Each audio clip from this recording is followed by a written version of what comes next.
Yo guys, for today's video we're going to be looking at how Rogue was able to take down Energy and all the other big guns to secure a regional champ title. X Games in fact, but they kind of performed a miracle. They were playing super well throughout the entire tournament, all the way through the upper bracket, got through the grand finals, did get bracket reset, but ended up winning 4-0 in the second bracket and won the regional championship right before the major. But today I'm going to be looking at why Rogue was playing so well and what were they doing exactly that helped them catch these victories and catch these dubs. But if you guys do like this series and just enjoy the channel, please make sure to leave a like and subscribe. We're pushing 15k. It would mean a lot if you guys could do that for me. But either way, let's jump into this video. Alright, right off the bat, I chose game 7 where Energy actually won to force the bracket reset, because in my mind I want to see what Rogue was doing in this first series, just to see what they're kind of playing like, but also to see what Energy was doing well, because they did win 3-0 in this game. And then we'll see in the second game what Rogue did to adapt, because that's what they were doing the entire tournament. But let's get into this first game. I'm really curious to see on how Rogue was adapting, how they made changes going into the second series, the bracket reset, because it could be tilting. They lost the first series, you know, but they with Gabe, their coach, with the players, they're adapting. Let's see what they did. All right, let's get into it. Already you can see how aggressive Rogue's being. First killer, only 25 boost, sees his teammates clear, has confidence to get it to him, stays upfield with very little boost, but gets a 1-2 clear, and boom, they're on Energy's side. The trust in the teammates, the comms, low boost. Taroko with a very good solo play. We'll just start off on first and we'll switch off through this video on the Rogue players. Forces a challenge for his teammate, really well done. Does get bumped, rotates behind. Just playing patient. Don't know if that miss was intentional, but if so, it kind of worked. So far, nothing too special happening on, just some basic rotations, rotating around the play. You know, not going to go there. Ooh. So this was actually, so right here, as soon as first sees Squishy's going to pop this up, there's no reason for him to jump, because if he jumps and gets beat, it's really a 1v1, and that's super hard on the defender's part. So let's see, he decides to go back, and he probably believes that Turo's going to be on the backboard, but Turo just gets this boost, and so Turo's not there yet, and because there's no one on the backboard, there's no one to challenge Squishy. And Garrett sees that, he goes for a bump, as we can see right here. He's chasing, he makes first killer avoid it. All Squishy has to do is put it on the net, and if we go back, watch it really quickly. The entire play, pops it up, no one's challenging him, misses the flip reset, goes for it again. Garrett's bumping, no one on backboard to challenge him. All he has to do is put it on net. Well done by Energy to take the space, bump, the physical play. But yeah, again, not the greatest kickoff. Good little, see, so far Rogue is just they're kind of playing patient. They're letting Energy with a lot of space, which is something a lot of teams don't want to do with Energy. Not okay, so right here, I believe this is I think this game 7, honestly, from what I can tell so far, might be a little nerves out of Rogue, because I was watching this series live, and they were playing, I don't think like this, if I had to tell you. They were very aggressive, very confident, but right here they're giving Energy a lot of space. So Turo gets a challenge, and right here he's so far dusted, he's in the Sahara with how much dust he's kicking up. That didn't make sense. Okay. Anyway, so this is a pointless challenge basically, because Justin's gonna beat, and he doesn't really get a bump or a touch on the ball. So now Justin gets a 1v1 with Taroko, and now Taroko is basically just trying to protect the net, but Justin, being Justin, we'll watch it from his point of view, gets it around him and the extra touch. Just incredibly well done. What a play. But either way, that was kind of off of Rogue giving Energy a lot of space, and then Energy capitalizing. So far, what I've seen out of Rogue is, I think, just nerves, because I don't want to say they're playing like this and Energy was just playing well. I think this is nerves. But still, so far, this reason why Energy's been winning is because they've been utilizing their space and their airplay super well. Good cut by Justin. Taroko again left in a super hard position, kind of like a 1v3, 1v1, and it was against Justin once again. trying to control it from Toroko. Doesn't really get what he likes, so has to get some pads, rotate back. Just playing patient once again. You know, probably just gonna boom this. Don't really know. I think that intention with the clear was just to hit to the corner, stall time for his teammates. But yeah, in my head, I believe the best play was probably just honestly one touch, like pinch just off the backboard and boom it downfield, just to get as much time as possible. Because with this clear, he's now out of position and it's still on their side, right? So he's out of position. First killer is going for a bump off in no man's land. Since it doesn't connect, Justin's able to get a pass mid. And since Toroko has no boost and he's floating, he's kind of coming back. He's not able to reach this ball.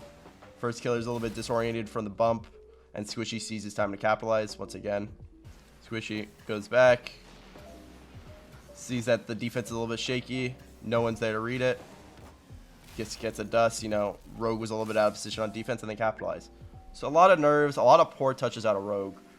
But that's the only reason I think Energy's been playing well this game. But this is not how Rogue, I think, was playing the entire series. So I'm excited to see the next game or what adjustments they'll make. Okay, so let's go back to first. We'll just do a little 1, 2, 3, rotate in and out. First with the aggressive positioning. I think he was hoping for the pass on the side. Didn't get it. So now, if you're a Rogue player, in your head, every player's thinking, we got to get a goal. There's only half of a game left. You want to play more aggressive, but not aggressive to where you'll just give up a free counterattack. So here, Rogue is trying to, you know, put a little bit of extra pressure on, maybe force a couple more challenges, do some extra risky stuff, but still not leave their net completely exposed. So I think that's what we'll be seeing. A lot more bumps as we see like that. Valid attempt from first killer. Again, getting their boost, just rotating straight into the play. Oof, so close. Really good hit off the roof. Because he hits this so high off the roof, it makes it so hard for any defender to get it, because the guy on the backboard can't get it because it's not close enough to the backboard where he can reach it. And the guy on the ground, it's so high where if they had to go straight up, it'd be a really tough ball for them to hit. So since first hits it so high, it puts in the perfect spot between the backboard dude and the defender. And first ends up, even though Squishy was the only dude left, first ends up playing it well, just missing the shot off crossbar. But he wishes he could have that one back. But yeah, again, controlling the ball, utilizing his space, good little dodge. Unfortunately, can't really do much about the second one. Try to get a pass mid. Good attempts, a little bit off on the execution. That's about it. See, again, Rogue put all three players in the energy side. Got to get a little bit aggressive. Got to start going for these kind of balls. You're down 3, game 7. Energy's going to park the bus unless you do anything about it. You're not just going to get free goals. Squishy, just trying to waste some time off the clock, basically. First, rotating. With that aggressive turn, fortunately, he backflips because he knew he was going to get beat. First, rotating, letting his backboard man go for it because it's an easier play for him than him taking it away from the backboard dude. Kind of driving backwards. Rogue double commit. This probably should be a goal. I think Justin was attempting to pass that. It didn't really work out. But anyways, the time's probably just going to be killed. But Rogue's getting a little bit, what's the word we're looking for? Desperate. Yes. So, you saw that double commit. They're going to be aggressive. They're going to try and bump. But Energy's doing a good job of shutting that down. You know, trying everything at this point. Got to stay in the play. First killer going for a soul play. Ooh. NT. Anyways, so we're just going to let the time run out. And let's keep in mind how Rogue was playing and how well Energy was playing. We're going to keep in mind this next game what Energy was doing differently / Rogue was doing better to counter this play from Energy. Whether it was Energy just being better in game 7 / Rogue with nerves. We're going to keep in mind what this game had in store for us. And let's go into the next one, seeing how Rogue became the regional champs. Okay, we're going to start on Toroko. Okay, in this point, you got to remember, Rogue's up 3-0 now in the bracket reset. They're They're confident as can be. So it's probably going to shine. It's probably going to be like energy in Game 7 once they start feeling it with that space. First killer going for a solo play. Toroku kind of just chilling, occupying that part of the field. Rotates out, knows there's nothing left for him to do. And already off the bat, look how much... The first thing is, before we were talking about how much space energy was given, right? They were doing these solo plays, Justin, Squishy. Now, right off the bat, so Justin goes for a clear. This ball, instead of giving space, first killer is right on Garrett. Garrett gets no time.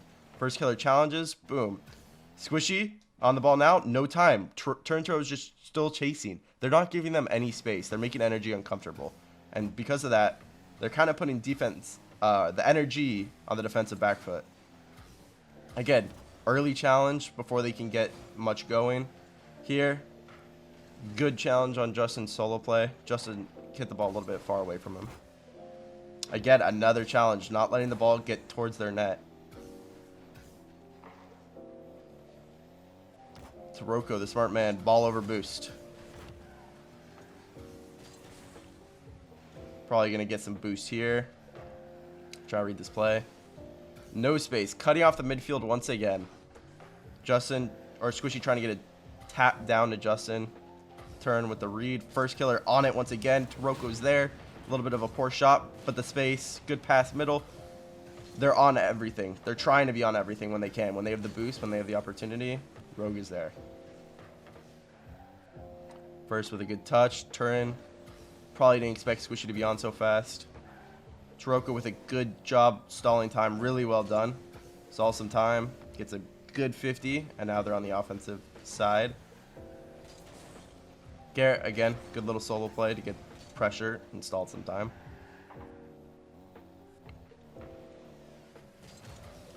A little bit of poor communication right here. So, Squishy, if you're turn Turo, your cars, this is where communication comes in huge with your teammates, right, guys? So, turn Turo doesn't know if there's anyone mid right now that he can't see because they're in his blind spot. So, what turn Turo and Toroku should be doing, is actually be saying, I got mid, you get net. So, right here, Toroku should probably be chilling towards the backboard side and saying, turn, you watch mid, I got net, I got the shot. But instead, since luckily no one's there, but they both actually do kind of jump, they could have bumped each other. That could have been really bad. But yeah. So they kind of don't really communicate too well, but Toroku does a good job. Actually, okay, never mind. That play breaks down in a goal. So because of that double commit, turn Turo's a little bit out of place now. Toroku gets not the greatest clear. Justin with a really smart play to go under. So he sees how high Toroku is right here. So he knows if he kills the ball with his wheels and he does get a flip reset with it, that it'll go straight under. Uses the flip to gain some of his momentum back. And now his job is just to get it past turn Turo, right? Almost snipes the top right. First killer thinks it in. Garrett's there to follow. Boom. That was all from a breakdown of a little bit of miscommunication and positioning out of Rogue. That little teeny part caused a goal. That's how little mistakes and room of error you have at this pro level. Alright, so we were just watching Toroku. Let's watch First Killer. First Killer wearing the Athena flag, of course. Dumps the ball. Oh my, what is going on? That is a bumper car event, I guess. Whatever. Anyway, good pass by Toroku to get in the corner. First Killer tries to get it downfield. Staying upfield, getting a good beat. Good attempt on the double tap. Trying to just do anything to throw off the energy defense. Good early challenge by Toroku. Once again, not giving him space. Don't let him get comfortable in the air. Get that threat as far away as possible.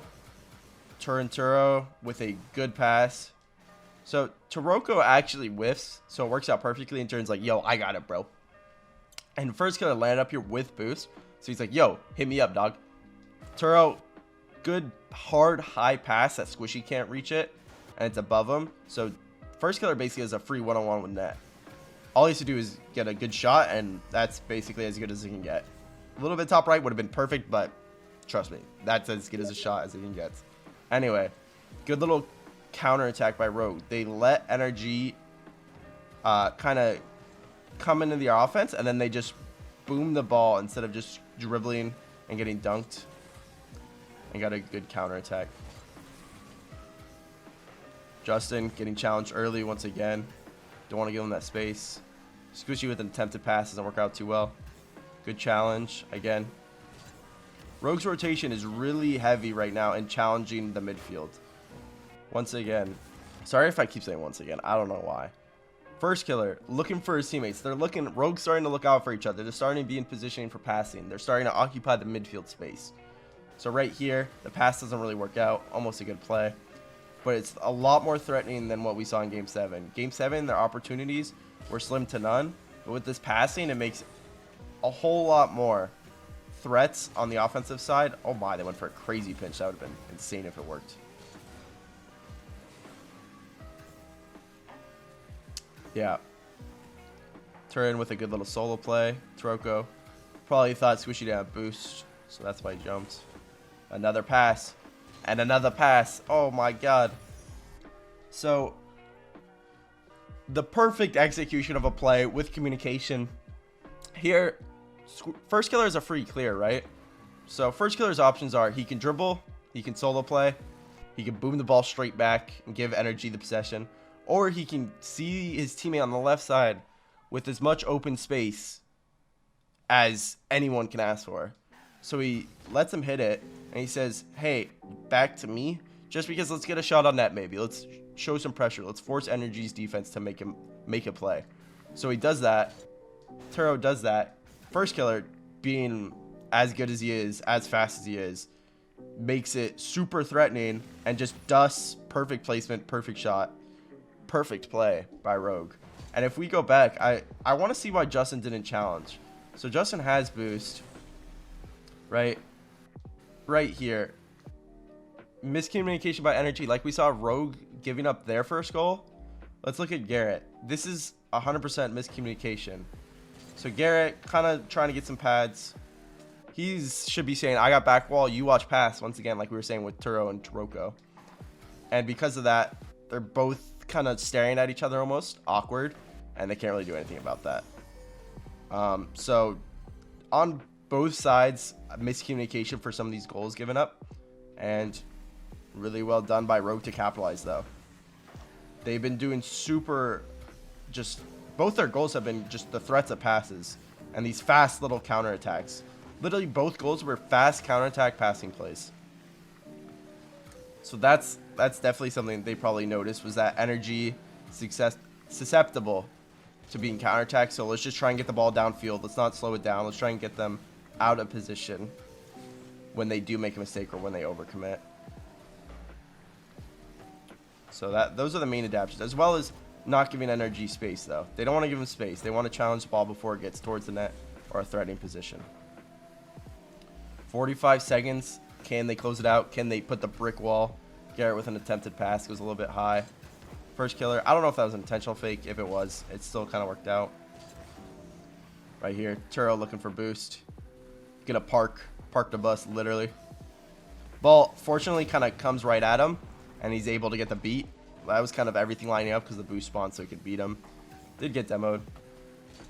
Again, see, this is like the Justin play in Game 7, except the difference is Turo, sorry, is in a whole lot better of a spot to challenge this because he actually forces, and he doesn't get the ball, but he bumps Squishy. So before, if this was Game 7, Squishy just would have not been phased. He would have had a 1v1 with Taroko, who's up, and it would have been a lot more threatening opportunity. But right here, since he bumps him, it removes the entire threat of the potential scoring chance. 10 seconds. Basically, get some boost, everyone. Hold it down. Make sure they don't get anything. Good pass by Justin. Taroko's just trying to get back. Or Turo, sorry. God, they're both T's. No boost. Kind of Monka. Just wants to jump at it, force Justin to do something. Gets a good challenge just like that. Rogue are the regional champs. You got to tip your hat to Rogue. These adjustments that they made between the brackets is what made them champs, and what made them their entire run work so well is because they're able to adapt, as well as they're just a good team. Obviously, you can't be a good team or a bad team and win the regional championships, but you got to give credit to Gabe, the players. They are all nuts. But if you guys did enjoy this video, that is going to be it. Please make sure to leave a like and subscribe. I'm close to 15K. I'm really trying to put the content out there. But anyway, you guys have a nice day. Chicago signing off. Peace.